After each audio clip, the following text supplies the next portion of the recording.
I thought you was an angel. You flew away. Hey, good evening. How you doing? Lee Love here tonight. Photo Mentor TV, another Friday night, 9 p.m. as always, Eastern Time. Glad you could join us. Again, hopefully you're joining us live. If not, enjoy the replay. I think you'll find the information useful. Going to be another weird one tonight, I think, probably, because I had a very early call this morning had to be on set at 6 a.m., so running on empty here tonight, so we'll see how it goes. Got a lot of buttons, a lot of things to cover with you guys, so it's going to be a little bit weird. But it's always weird, right? That's always the way this thing is. I don't know why. I expect anything different. Anyway, again, as I said, my name is Lee Love, and we do this every Friday night. The purpose of this, your first time here, the purpose of this is to educate, encourage, and mentor primarily new photographers, but anyone, of course, and kind of help you guys get straight answers on your questions and to help make you a better photographer. Actually, my goal is to make you more creative and to get more enjoyment and hopefully build your confidence a little bit in your own photography. So anyway, tonight we are going to be doing, if you saw the slide, let's see here. Tonight we're going to be covering what I call challenges new photographers face and how to solve them. I label this as part one because I figure there's a lot of stuff to cover here and we might not get through all of it tonight. I'm sure we won't. So I figured we'll do this as a two-part series or a multi-part series.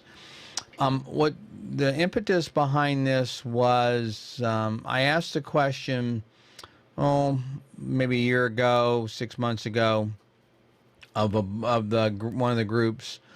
What is the biggest struggle that you have as a new photographer? And I got over 480 responses from people all over the map. But when I looked at them and boiled them down, they all came down to roughly 10 of the same issues. And so those are the things I'm going to cover tonight. Things like how do I get sharp images, exposure settings was one, composition, post-processing, how do I deal with people, lighting, posing, confidence, getting clients, all those kinds of things were some of the topics that they brought up, and that's what we're going to cover here in the next couple of sessions. If you're new here, let me show you a couple of things. If you're new, we do something you might be aware of or want to know about is the first Friday of every night, or excuse me, see, I told you I'm not. The first Friday of every month, I do photo reviews for you, so you can submit your work and give you professional feedback on it.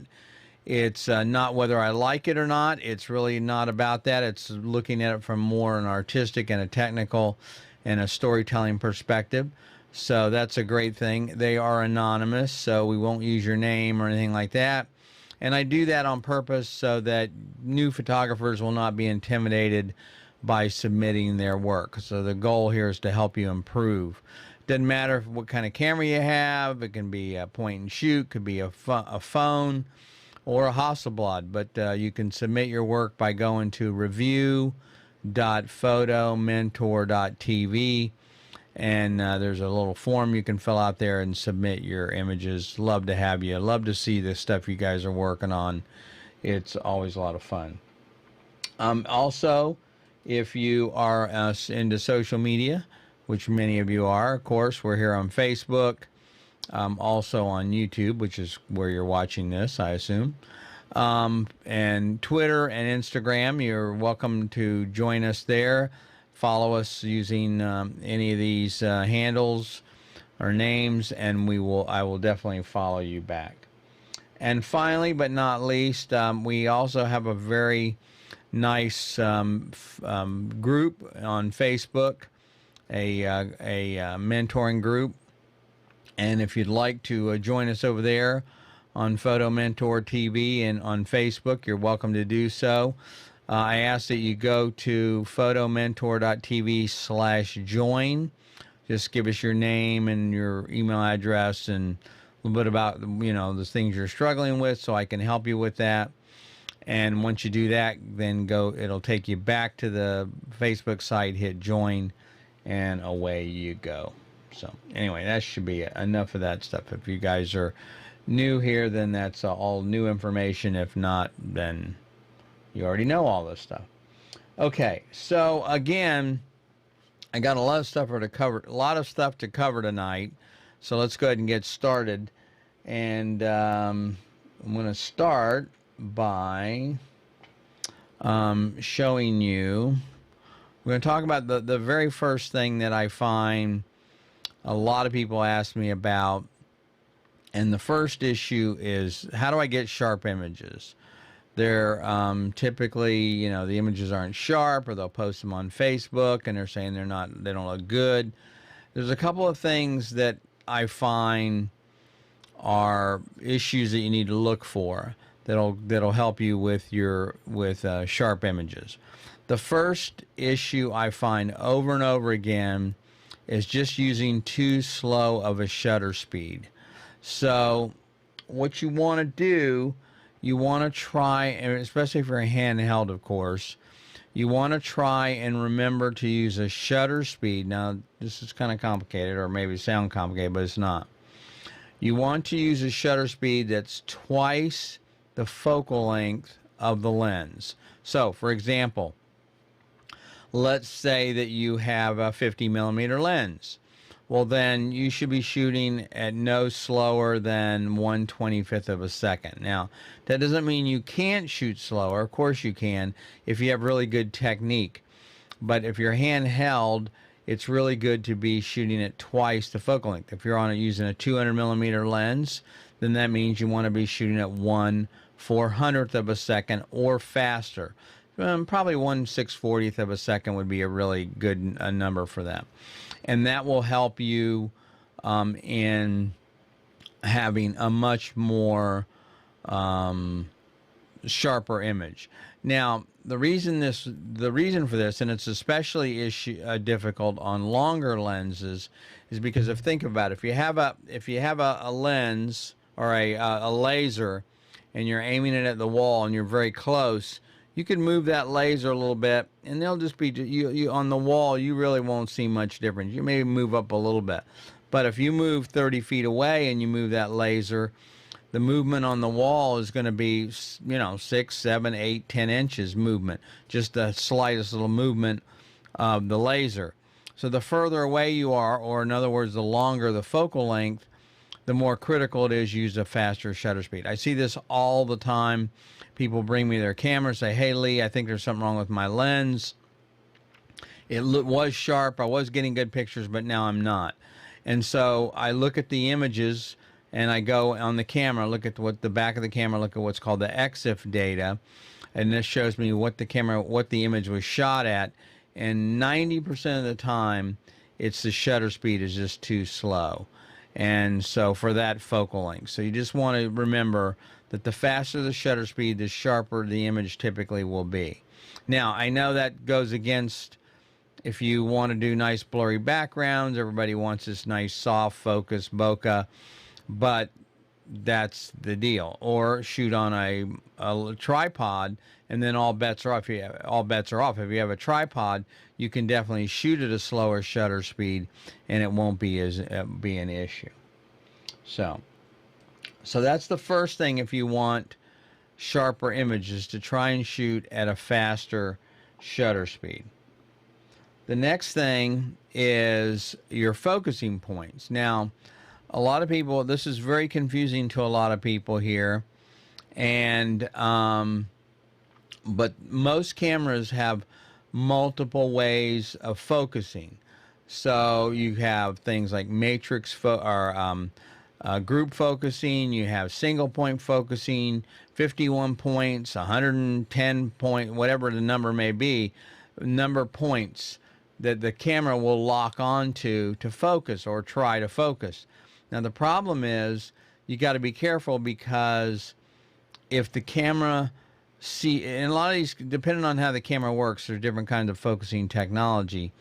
But if it sees contrast, for example, if you have a bright background or something like that and a darker foreground or the opposite, sometimes the camera will lock onto that background or to another subject and not the eyes or whatever it is you're trying to focus on.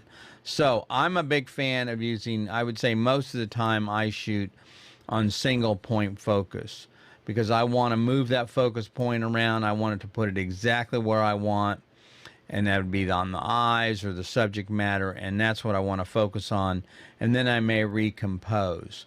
The other option would be group focusing, maybe something like this one here on the right, the 9 little squares. That kind of makes it a bit larger. If you're doing sports, things like that, sometimes that's very helpful. But I would, you can try it, but I would avoid using the 3D focusing or the large matrix focusing systems, because sometimes they will definitely grab the wrong subject, and you'll have a perfect, beautiful picture, great expression, and the thing will be out of focus, and that's frustrating as can be, because we've all been there. Okay. The other thing that causes images not to be sharp is depth of field, meaning again, a lot of new photographers, they go out, they buy that 51.8 or the 35.18, whatever, and they really want to have that blurry background. They think it looks all arty and professional. But the problem is, you got to remember that the depth of field, in other words, the amount of room that's in focus, can be minute. It can be inches. So you want to make sure that the focal length that you're shooting at and the aperture you're shooting at gives you enough depth of field in focus, the range in focus, to be able to get a nice sharp image.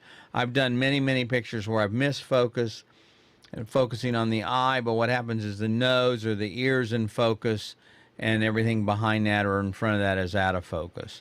So that's, again, a very, very common issue. So be sure you look at that, the depth of field. Now, there's a number of calculators you can get for your phone that will let you plug that information in. You can then go through and I'm trying to see if I have one here. I do somewhere. Just should have brought that up ahead of time. Anyway, and that will let you calculate and show you exactly what your depth of field is going to be, given your camera, a specific camera, the lens, and your distance. So most people make the mistake of thinking it's just aperture. They say, oh, I was on f4.5 or whatever it should have been in focus, or I was f1.8. But there are two other factors that will affect your depth of field, and that is the focal length and the distance of the subject. So, for example, you could be at f8, but be really close to a subject, or a back with a long lens, like a 200 millimeter lens zoomed in at f8, and still that depth of field is going to be very, very shallow. So it's not just the aperture you have to take into account. You have to take into account the focal length, because the longer the lens, the shallower the depth of field typically, and also the distance, how close you are to the subject. If you get closer, that depth of field is going to be much, much shallower. So these are all things you got to watch for in making sure your images are sharp.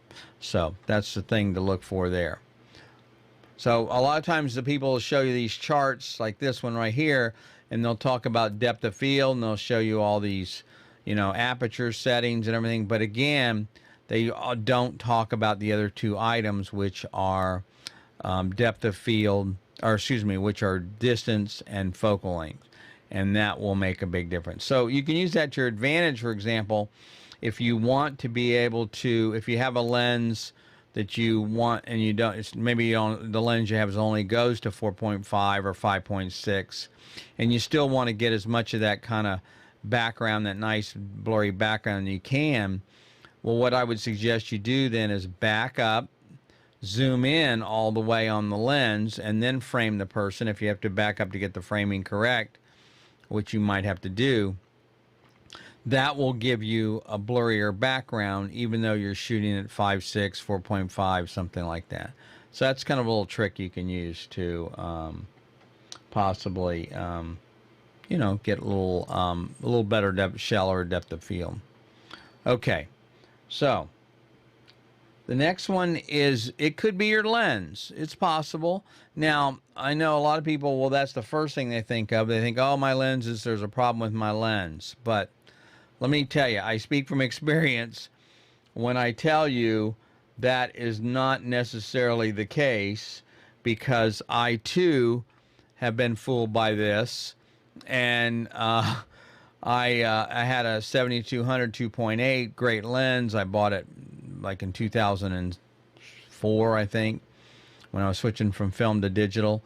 And it was the first generation, is expensive lens, but I thought there was a problem with it because it seemed like a lot of the images were out of focus. So I checked it and it looked okay, but I sold it and bought the next version. Guess what? Exact same problem. So that told me it was the Yahoo behind the camera that was pushing the button that was the problem, not the lens. So a lot of times you will blame the lens, but it may not be the lens. But you can test that. There's a couple of ways you can test that. So that may help you out by, just trying some things out. So there are a couple of ways you can do. One is, there might be a problem with back focusing with the lens.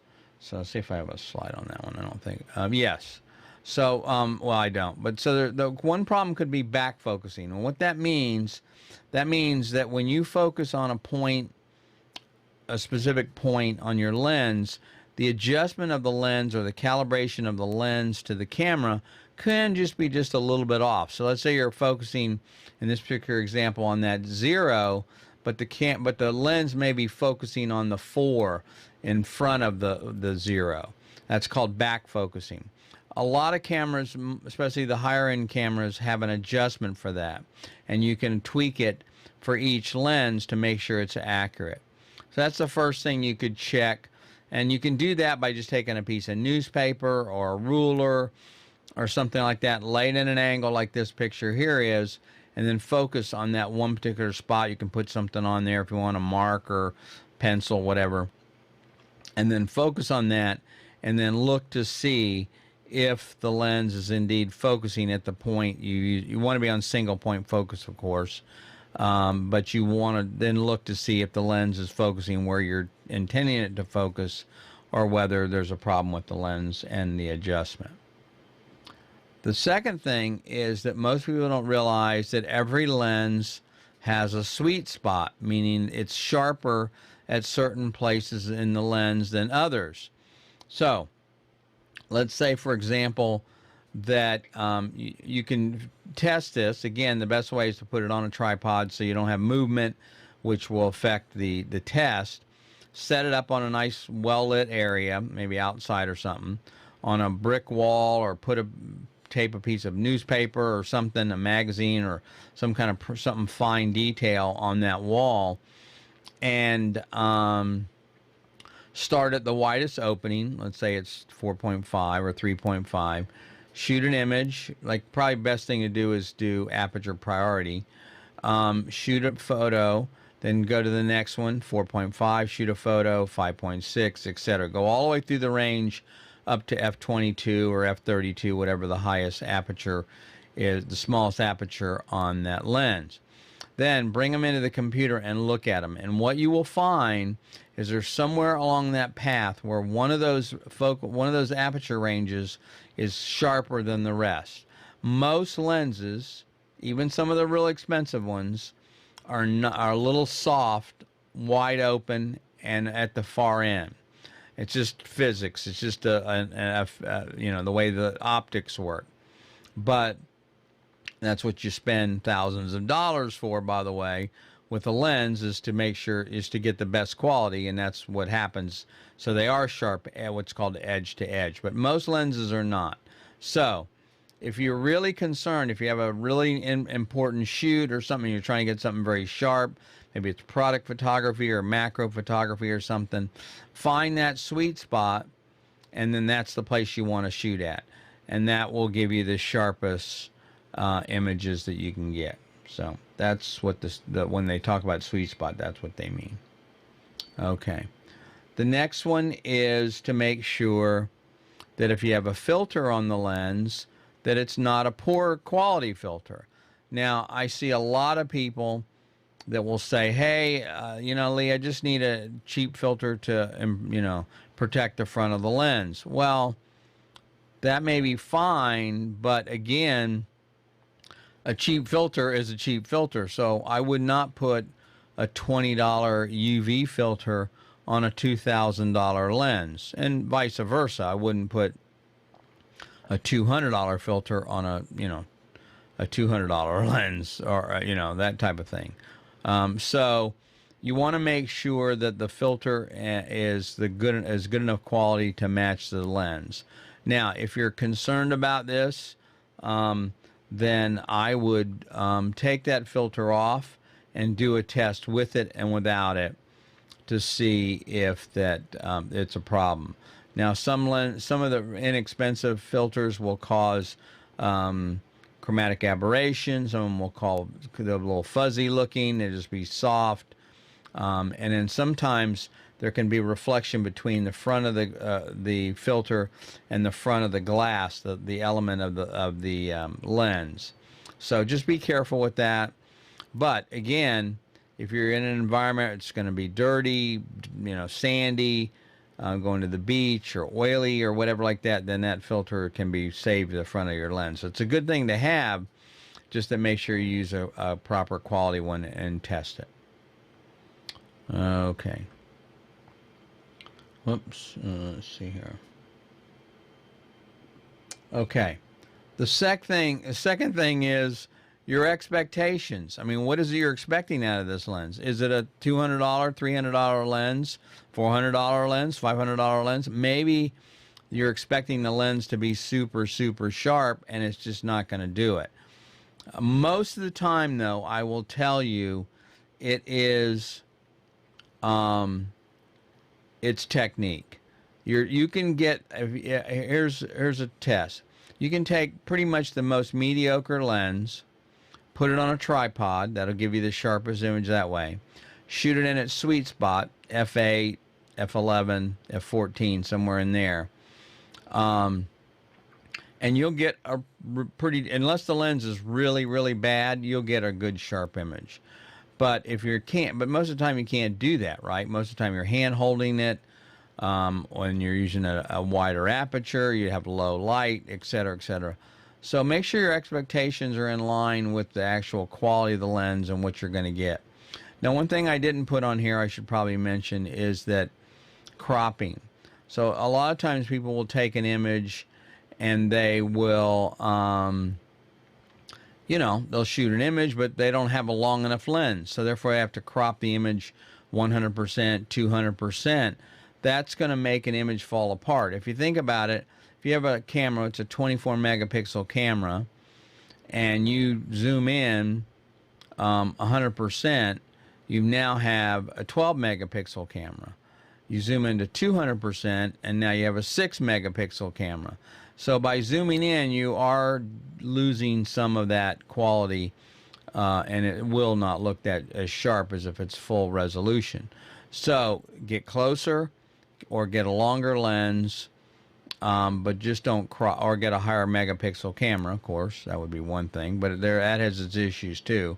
Most people don't realize is the higher the megapixel camera, the more susceptible it is to blur, which is a whole nother deal.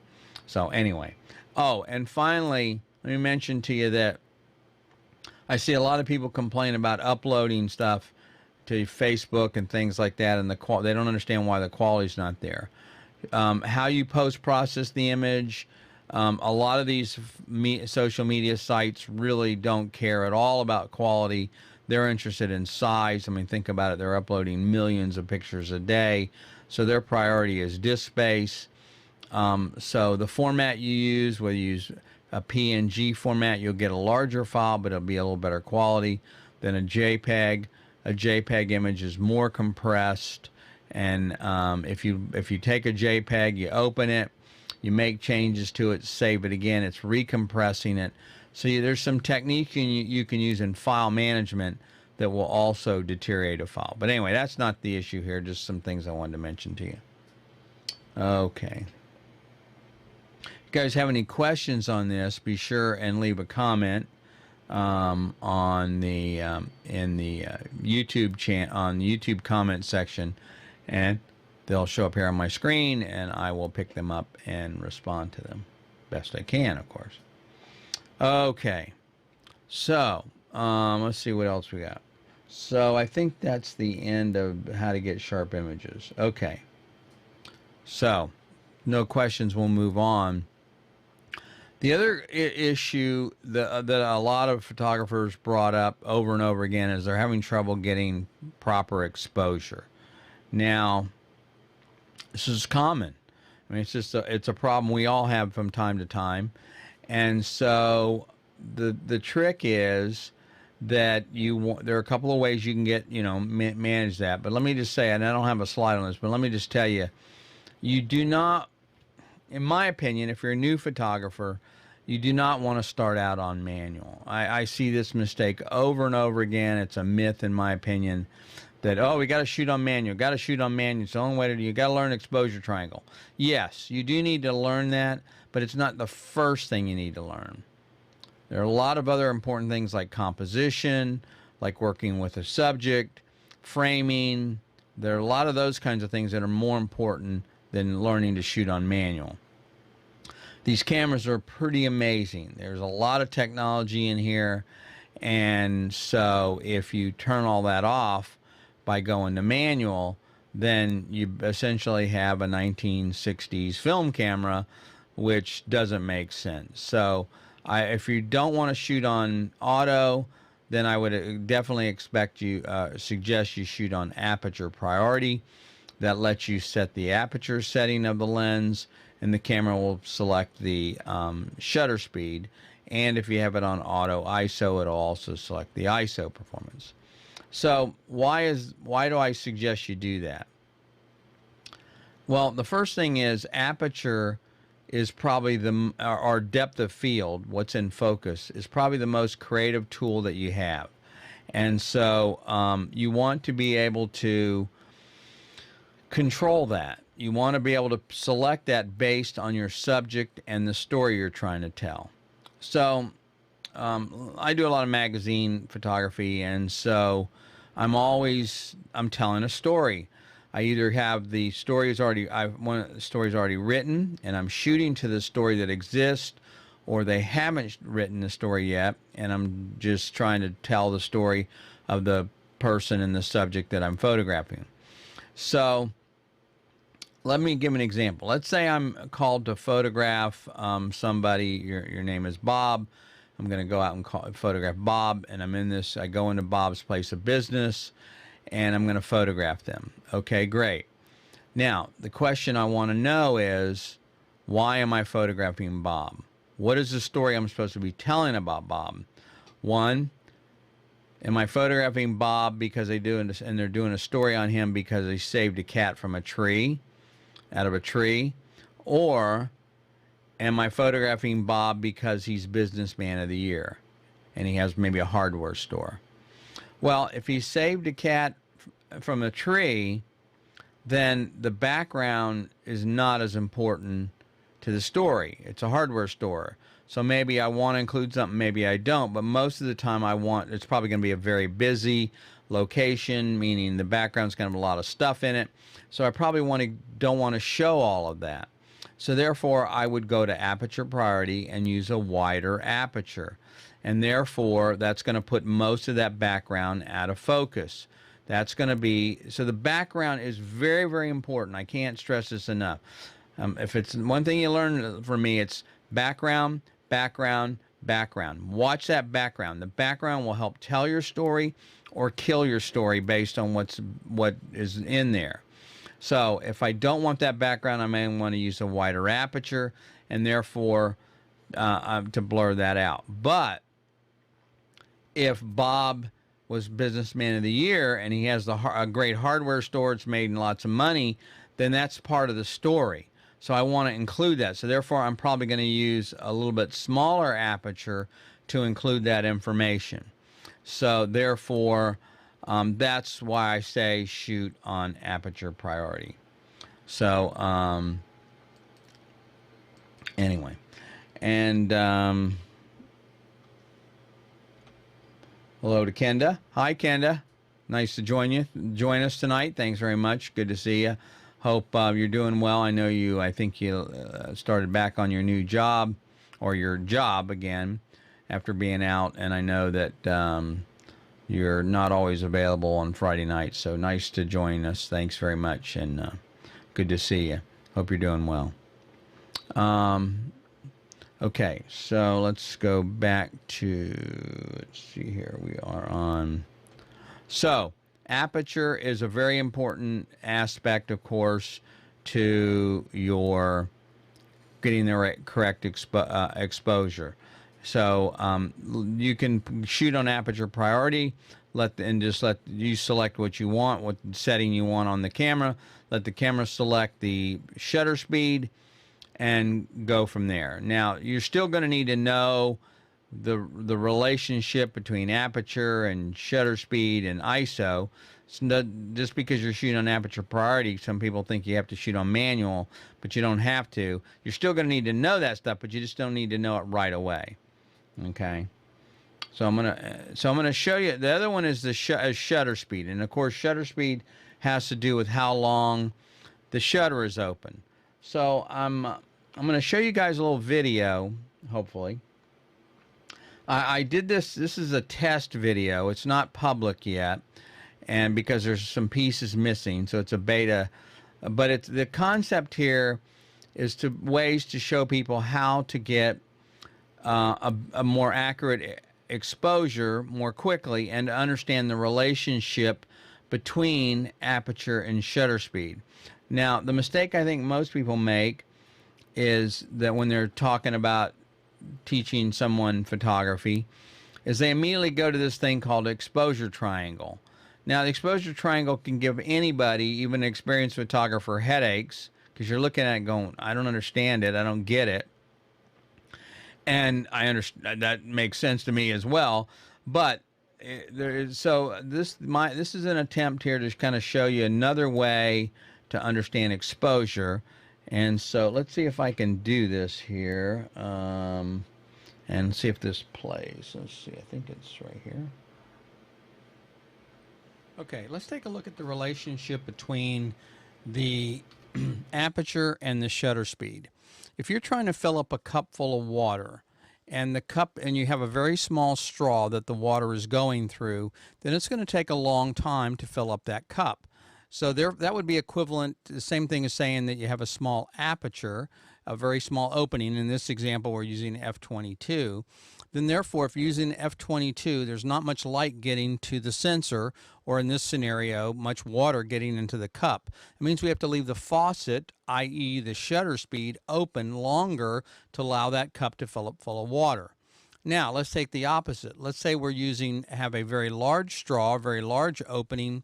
Then that means we're going to have to turn the water on and off really quickly, or the cup's going to fill up full of water. The same scenario applies to exposure, where if you have a very large opening on your lens, you're letting a lot more light in, therefore you have to use a faster shutter speed. So in this scenario, 1/1000th of a second, 1/2000th this number is just arbitrary that I picked, but the point is it has to be a much faster shutter speed if you're letting more light in. They work together. If you change one, you have to change the other. If you change the aperture, you have to change the shutter speed. If you change the shutter speed, you have to change the aperture, because again, using the analogy of the water in the cup would fill up full of water if you didn't do that. Okay, so that's a very simplistic scenario of how that would work, but hopefully that kind of, for those of you that are new photographers, if you're an older person like me, you've been shooting a long time, you understand that. but it may be, hopefully it's a new concept for some of you, and that's a great way to explain it, that if you're trying to fill up, because really in a camera setting, it's the same thing. The pixels, or what's called a photo well, is what is filled full of light. And to fill that full of light, you have to give it either a slower shutter speed or bigger aperture. So it's the same scenario. It's just that I think maybe it makes a little more sense. So hopefully that's helpful to you in understanding and getting correct exposure. So now the third thing that people talk about and why they call it an exposure triangle is you have ISO. Now ISO is a fancy way, an acronym for International Standards Organization, I believe, and it has to do with the sensitivity of the sensor or the film. And again, in the old days, we had film, and it was rated in ASA. I think that stands for American Standard Association or something like that. But anyway, it was the same thing. So you had 100 film, 200 film, 400 film.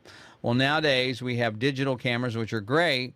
It's called ISO, but it's the same scenario, same concept.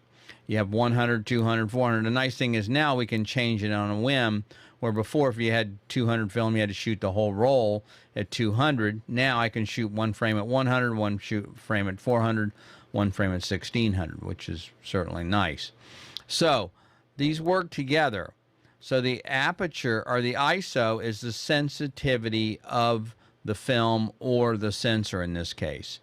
Now, consider maybe another analogy that is maybe like a stereo system. Okay, you have an audio system of some kind, and you go in, and there's nothing hooked up to it, or maybe you don't have the CD player, or what, I guess most people don't use CDs now, but whatever the audio source is, could be TV, whatever, and you turn up that volume and you don't hear anything, and you keep turning it up and you turn it up. All of a sudden you start hearing hiss or noise, right? Shh, coming out of the speakers. The same thing happens in a camera, and then what happens is that's called gain or amplification. So in a camera, when you're amplifying that signal, because there's no light there, very, very little light, you're amplifying that signal, you start to get a little bit of noise or grain or whatever. And film, it's called grain. In a digital scenario, it's called noise. But the point is, the picture starts to get a little noisy. Now, and so here's my caution: if you have to turn up the ISO to a higher number, 1600, 3200, 6400, 12,800, whatever it may be, to get a sharp picture, then do that. Because the mistake that most of us make, and I say most of us because it's the same thing for me, when you come from an old school used to shooting film, film was very noisy. I mean, you'd want to shoot it at 100, 200 film, even slower. There was one film that was a slide film you wouldn't believe was an ASA 25. The color was just phenomenal, but you got to have a lot of light to expose at ASA 25 or ISO 25. So there you were very, very cautious or conscious of that. My point is, because they work together, if you remember the video, the video didn't include the ISO yet. That's the piece it's missing. But if you're shooting at a slower shutter speed, let's say you've got your lens wide open. Your lens is at 4.5, okay, and that's your aperture. And your shutter speed, your camera, and you're on auto, aperture priority or auto, whatever. And the camera says, well, to get enough light, I have to be shooting at 30th of a second, 20th of a second, 15th of a second. You cannot well, you can, but it takes a lot of great technique. It's very, very difficult to hand hold a camera at 20th of a second, and you will not get a sharp picture. I'm just telling you, you just won't do it. And again, as I mentioned earlier, the longer the lens, the harder it's going to be to get a sharper picture. So the only way you can fix that is by turning up the sensitivity of the camera, because you've already got the aperture open as big as it can go. That setting is fixed. There's nothing you can do there. And the shutter speed is too slow. So what happens is, if you make the camera more sensitive by going from, let's say, ISO 200 to 1600, let's go from ISO 200 to 400, that's double the amount of light when you do that. So it's also twice the f-stop. So let's say your lens is on f4. If you go from ISO 200 to 400, that lets you go from shutter speed of let's go, I'm sorry, I used aperture, I meant to use shutter speed. Let's say your shutter speed is 1/30 of a second, and your ISO is at, I know this is confusing, makes your head hurt, bear with me. So your ISO is at 200, right? Your lens is wide open, you don't have any more light, that's all you can do. And so your shutter speed is at 1/30 of a second. If you go from your ISO from 200 to 400, that will allow your camera to shoot twice the shutter speed. So you can now go from, what I say, 60th of a second, and maybe it was 30th of a second, whatever it is, I mentioned, you can double that. So let's say it was 30th of a second, you can now shoot at 60th of a second, because the camera is twice as sensitive. If you go from 400 to 800, now you can go from 60th of a second to 1/25th of a second, twice as much. So they work together. There's a relationship there. And the reason I'm trying to help you understand this is that to get sharp pictures, most people shoot at too slow of a shutter speed, as I mentioned early on. So if you have to raise the shutters, if you have to raise the ISO and get a noisy picture, do it. It doesn't matter. Believe me, nobody cares about noisy pictures except other photographers. I rarely have seen a client complain about a picture being too noisy. So no matter what the ISO has to be to get a sharp picture, or to get a picture at a reasonable shutter speed, that's what you need to do. Otherwise, you're just going to get a blurry picture. There's software and a lot of things you can do to reduce the noise, but there's nothing you can do if the picture is blurry. If it's out of focus, it's out of focus. So the lesson there is, if you want to get a nice sharp picture, then you want to set your aperture as wide as you can, if possible, or if you're in a low light situation, and you want your shutter speed to be twice the focal length. So again, 50th of a, if you have a 50 millimeter lens, you want to at least be at 1/25th of a second if possible. And if you have a 200 millimeter lens, you want to be at 400th or 6/40th of a second. And if you have to turn up your ISO to be able to get that, then do it, because that's really going to make a difference, and it's really the only way you can go.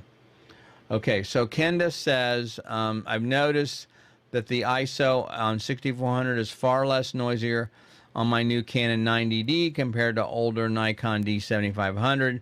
They're comparable cameras, but the camera with its newer technology handles ISO so much better. Absolutely. So here's a secret, folks. Maybe it's not a secret, but maybe you don't know this, okay? Every new camera that comes out, I dare you, look at the specs on every new camera.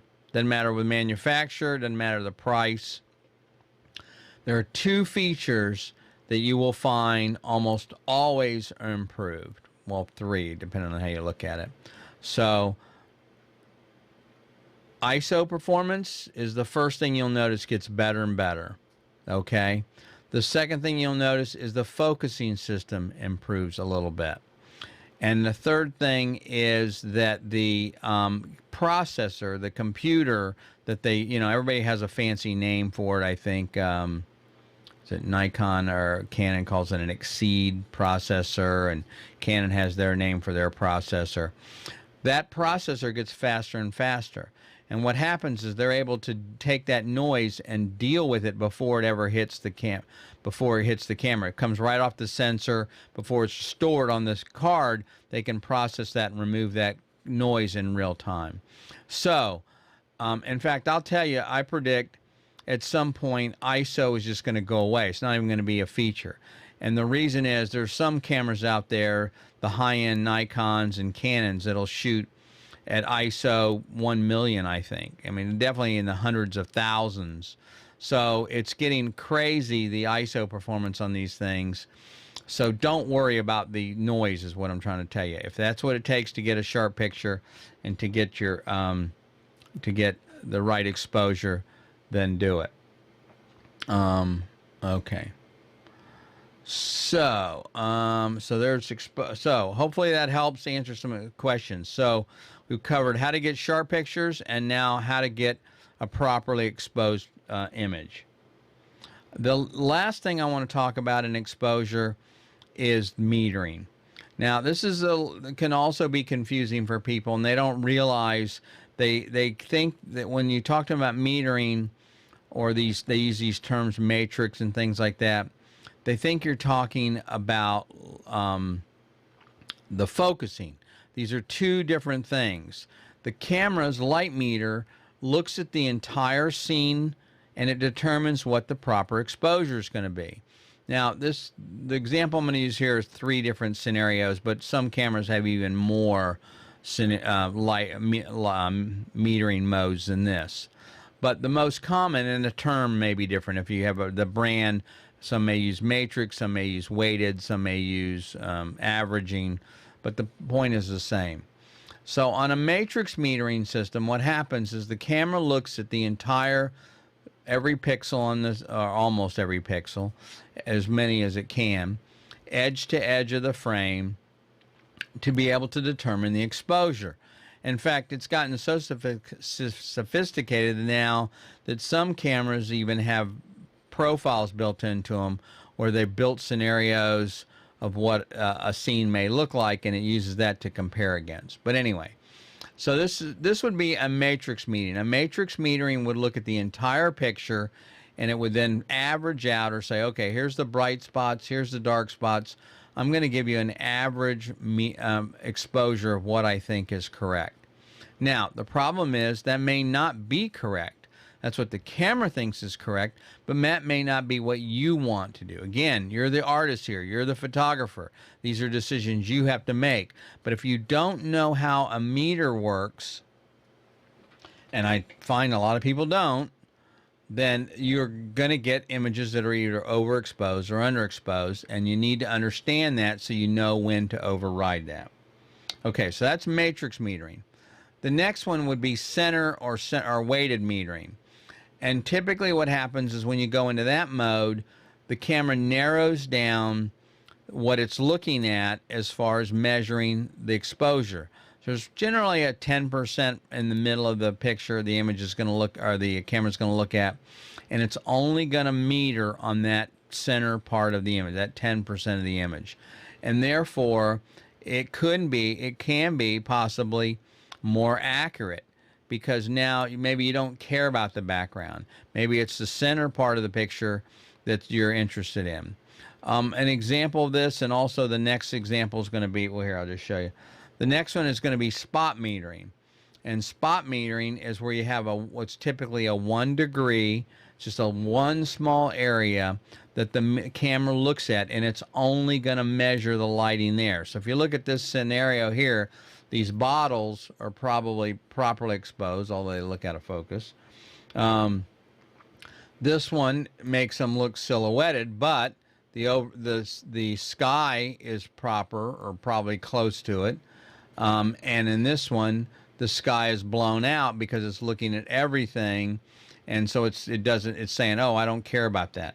So again, another scenario may be if you're photographing somebody in front of a window, or I've seen this many, many times. People will put somebody in a field for some reason, an empty field with all this white sky, and to be able to get the proper exposure on the subject, the camera has to overexpose the image so therefore the background is blown out. It's overexposed. And so that may be okay. You may want to do that. Again, if I were photographing somebody in front of a window, there I have two scenarios there. One, I may want to make them a silhouette.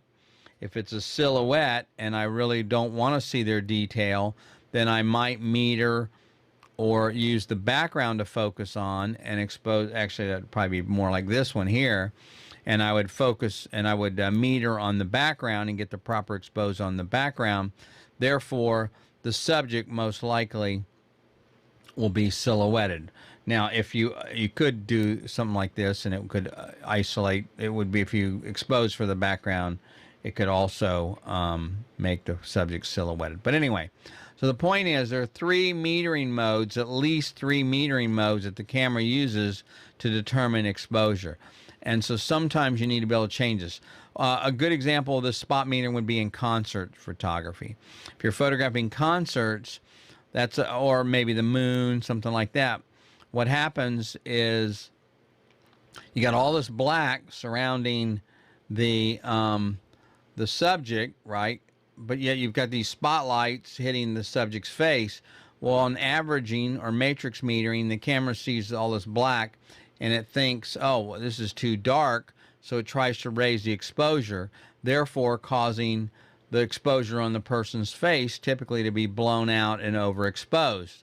So that's a bad scenario. So you can either do two things. One, you can go to a spot metering and meter on the person's face because you don't care about the background. And if there's a spotlight in the picture, you don't care about the spotlight if it's overexposed. What you want is a proper exposure on the person's face. So by using spot metering, that allows you to do that and to narrow that range down that the camera's going to use to meter on. So that's another scenario of where you can use metering to get a proper exposure. All right. Now, this next one, I'm going to try. I don't want to go through this too quickly because this is a very, very important topic. But composition is the other thing that is a big issue people have. And it's even if you're in photographing along. Look, I have the same issue as well. It's something we all struggle with as artists to understand how to place an object in the frame to draw the person's attention to it. But the definition of composition is really the arrangement or placement of visual elements in a piece of artwork to try and make it appealing. So this is just a typical scenario here. They're showing this is in rule of thirds, trees on the left, and there's a road here or some kind of an area that's covered in snow and a person, and they put that person on the left because it draws your eye to that subject. Now, there are 7 elements to design and composition that you need to know about. Now, we're not going to go through all of these tonight. We don't have time. That's why this is part 1, by the way. But I did cover all of these in detail in a 3-part series called Learning to See Like an Artist. But we're going to go into the lines tonight. I'm going to tell you just a couple about different lines. But each of these elements are used in design and composition and artwork and photography. And they all mean something. It's a language, and that's what I think most people forget. It's a language that teaches you how to communicate. So it would be no different if you were teaching someone Spanish or English or French. You have nouns and verbs and different pronouns and things like that to be able to communicate, right? You have a language. Well, this is the same thing here. The language of a visual artist are the 7 elements of design. And so you can use one or more of these to create a more compelling image. And before I go on here, sorry, Kenda, I missed that. So Kenda asked a great question. Let me bring this up here before we go on. Kenda asked a question. Oops. She says, can you move the spot meter around to different areas of the frame? You can. No, most cameras don't allow you to do that I've ever used. You can move the center, single point focusing around, but you typically can't move the metering around. So what you would do in that scenario, I got a couple cameras here. What I would do is I would take and I would meter, let's say if I'm on this screen here, I would meter on the screen. I would hold the button down, the shutter button halfway, or if you're using back button focus, actually I guess, yeah. Then I would take a meter reading, keep that locked in. In fact, most cameras on the back will have something called AEL lock. And if you hold that button down, that will lock the exposure. So what you do is you lock the exposure on that person's face, you recompose, and then shoot, and then the exposure won't change. It'll stay locked on that person. You can actually do that on your iPhone. Most people don't realize that. If you hold your finger over the spot you want it to lock onto, person's face, it'll lock, and then you can move the phone and take a picture. Same thing with your camera. So look on the back of your camera. There's usually a button somewhere called AEL, and that stands for exposure lock. And you can then lock the exposure, meter on the person's face, lock the exposure, move the camera, and then you'll be in good shape. If there are cameras that, again, I've just never seen a camera that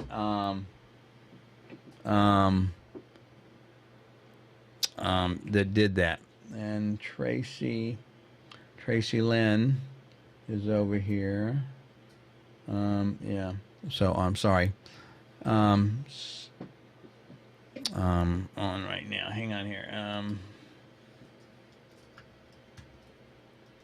I apologize.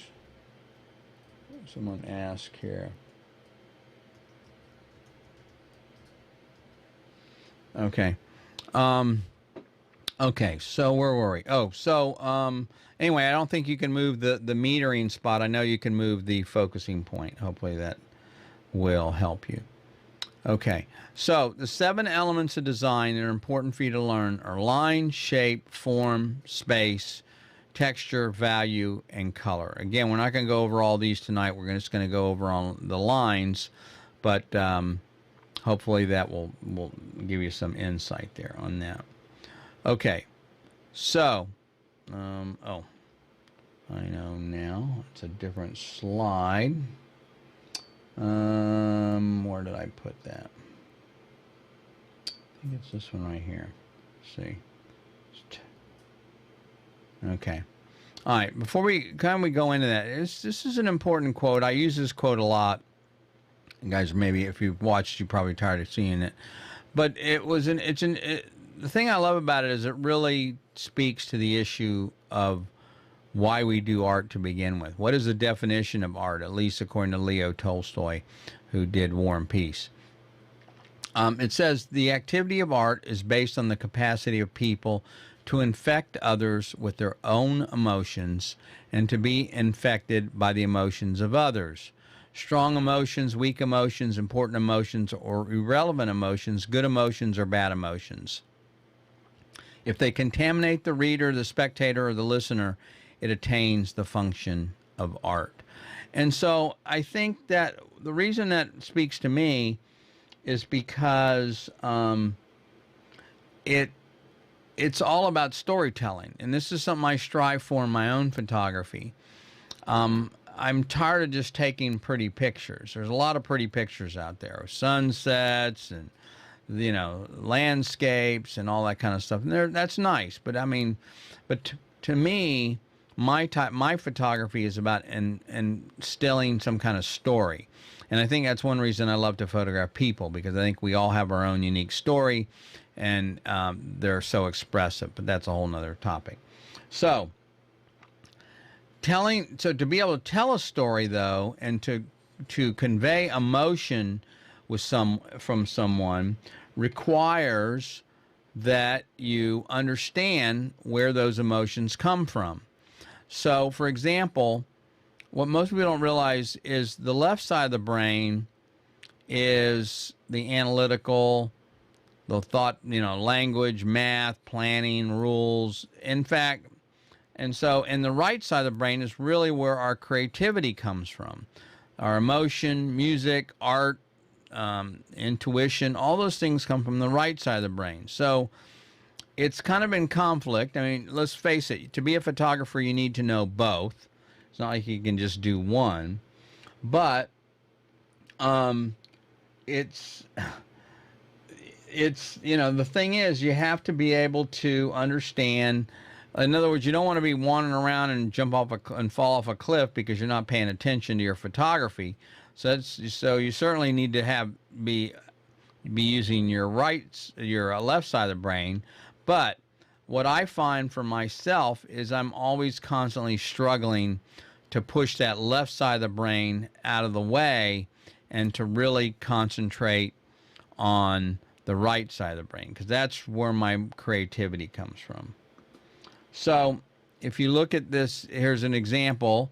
Again, if we were to take this to a photography perspective, from a photography perspective, left side of the brain is all manual mode, aperture, f-stop, inverse square law, lighting ratios, light meters, all the techno stuff that I call the techno babble. And the frustrating part for me is this is what I see everybody talking about. Everybody in every group, when you talk about photography, it seems they immediately go to this kind of discussion. Oh, what f-stop were you shooting at? What did you shoot at? What lens? And all that's, I get that. Don't get me wrong. There's a role that it plays, but it has absolutely zero to do with creating a compelling image. That's all done by using these 7 elements of design and by using the right side of the brain. So I describe this myself personally as getting out of my own way. I need to get out of my own way. I need to learn the technical stuff. I need to know how it works so that I can not worry about it, not concentrate on it, not focus on it, and then turn my attention to the more creative aspect. It's a challenge. I totally get it. It's a challenge. But, so let's look at lines. We talk about lines here. We're running a little late tonight. Hope you guys will hang in there. So, first of all, if we're going to talk about lines and how it's used as a language, lines, vertical lines, there's multiple kinds of lines, of course. Vertical lines suggest height, strength, and because they extend toward the sky. Now, this is a human nature thing. This is kind of just something that we inherently are taught. I don't know where it comes from, but the point is it's in all of us, and most of us will respond to this. We don't even know it. It's totally subconscious. You'll see a logo and you'll think something about it and you don't even realize, or an image, and you don't realize that it's where that's coming from. So if you look at a building, again, a vertical line, you'll see, obviously buildings are vertical because of space, but the design is used to accentuate what we already know as something that's strong, something that's unshakable, something that's really durable. And that's where vertical lines come in. So if you include vertical lines in your images, then you may see, this is a great way to use them if that's what you're trying to get across, is what I'm trying to say. The next one would be curve lines. So a curved line is something that bends, changes direction, slightly gradual. I mean, we all know what a curved line is, right? But they convey the feeling of comfort and ease. It's, in other words, if you look at a logo of a business, and what you'll find is that like a bank typically has, a financial institution usually has like square edges to their logo. The colors that they use are a certain kind of color palette, maybe blue. But they're typically hard edges, square, firm edges. But something that's more artistic, a lotion or something like that, that's more, maybe it's a product that's sold to more feminine product, kind of for women kind of a thing. It's smoother, it's rounder, the bottle, the shape of the packaging is all in that same kind of structure, because that's something in design, and that all denotes something that's comforting and gives them a feeling of ease. So that's why you see these things used, and they can all obviously be used in photography. So you want your when you see these kinds of lines or things you want to communicate in photography, that's what you want, how you want to dissect it. Maybe you see a photo and you go, wow, I really like that image, but you don't know why you like it. Think about what I'm showing you here in the way of lines, and maybe there's lines in there that draw you in and you're not even aware of why you like that image. So again, curved lines, they change direction, and they're very common in nature, of course. In fact, there's not a lot. Well, I guess there's some straight lines, but for most part, I think nature landscape is really mostly curved lines, in my opinion. I'm sure rock formations, you could say, have some of that, but it's not like they're blocks per se or square. They're just ragged shapes. The next type of line that you're going to see in design is a diagonal line. And it's a straight line, but it's not horizontal, it's not vertical. But they tend to add, to give you a suggestion of movement or stability. Again, I would say this is something we refer to in photography as receding lines, or like a road, where you see a road start wide and go down narrow. These are terms that you'll see. These are the kind of lines you see, and they tend to draw your attention and your viewer, the point of the viewer, to where the lines intersect. But that's a good example of diagonal lines. And again, they can suggest movement or lack of stability. So anyway. And then the fourth line is that of a zigzag line.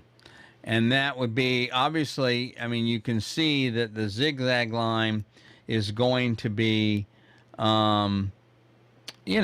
it looks like it's chaos, right? It's restless, it's anxiety. I mean, come on, even just this little drawing here, to me, reminds me of a cartoon character that's got, their toe stumped their toe, or something fell on them or something. And you can, and this is the way that the words are written, or the call out box, or the phrase or something in the cartoon. It would be used, these kind of lines, because it's anxiety, or it's restless, or it's something that's disturbing. Again, zigzag lines, you can see, wires on a tower or a bridge. Now, bridge can sometimes be the opposite. Bridge can be very stability, can give you a sense of stability, hopefully. But zigzag lines can look disjointed and can really give you a sense of, kind of craziness. So the last thing I'd say about this is that one of my favorite subjects, or one of my favorite quotes by Ansel Adams, is, "There's nothing worse than a sharp image of a fuzzy concept." And I see this a lot, where people are really into getting sharp images and noise-free images, and they're technically perfect images, if you want to look at that, but they have no soul. They have no meaning. They have no feeling. It's just a technically perfect image. And there's certainly a place for that in the sense of learning and education, but it's not going to be a compelling image. Now, look, in fine art, there are plenty of people that buy images because of the color, the lines, the shapes, and a painting or some kind of photograph. And the sad truth is, they buy it for one reason. It goes with the couch. Okay, the colors match. But it also has, I'm telling you, it has some kind of subconscious meaning. And if it's too disturbing, too radical, then it may not fit. It may go in a bathroom, but probably wouldn't go in a living room, or probably wouldn't go in a bedroom. You'd probably want more something soothing there. Again, depending on the personality. But the point is, all of this stuff that I'm talking about has a role. And it's important to understand what that role is and how to use those to be able to communicate effectively as a photographer and to really create compelling images. Now, it's not enough to create technically perfect images. We want to create compelling images that people want to be able to, connect with. And that's, again, it's back to what I was saying before, that you want to be able to connect an image that has some kind of story to it. And again, if you're talking about my quote with Tolstoy, being able to art, and his definition is really something that evokes emotion, and and so that's really what makes people that moves them to make a decision about some kind of a photo. So anyway, I hope that helps. I'm sorry we got a little long tonight, but I'll cover more of these things. This is part one. We'll do a couple more parts. We may go into more on design again, but I want to cover some of the topics that you guys are, as new photographers, are struggling with. Again, I mentioned that some of the things would be, we talked about a little bit about composition, touch on that. I'm going to talk about, we're going to do a session on people, how to work with different people, how to create story. Also post-processing. I'm going to do talk to you guys a little bit about how to do post-processing, which is something that a lot of people struggle with. Lighting. I just finished a video. Recorded a video on lighting, and if you're interested in that, it's not available yet because we haven't opened it up yet, only to the founding members. But PhotoMentorAcademy.com is where a lot of this stuff is, and more in depth. I mean, the stuff we're doing here is just touching on it. We go certainly a lot more in depth in the course and the training material, because I can't do it here in an hour. But anyway, lighting and posing. And the other thing that I think is to getting more clients. I get a lot of people ask me about that. But the biggest one is, to me, is confidence. And what I really want to be able to do is help you get more confidence in your photography. That comes through both just shooting over and over. Also comes from, of course, learning technically. I know a lot of people are kind of confused by the technology, and that helps you lose confidence. But there's more to it than that. And I think I don't want you to get too concerned about the technology stuff, because that's actually the easiest stuff to learn. So anyway, I hope this has been helpful to you guys. And again, enjoy it. We'll see you again next week. And thanks. Again, if you have any questions or anything, be sure and you can send me an email. And be sure and check us out on YouTube, Facebook, and or on Photo Mentor TV. Thanks very much, guys. See ya.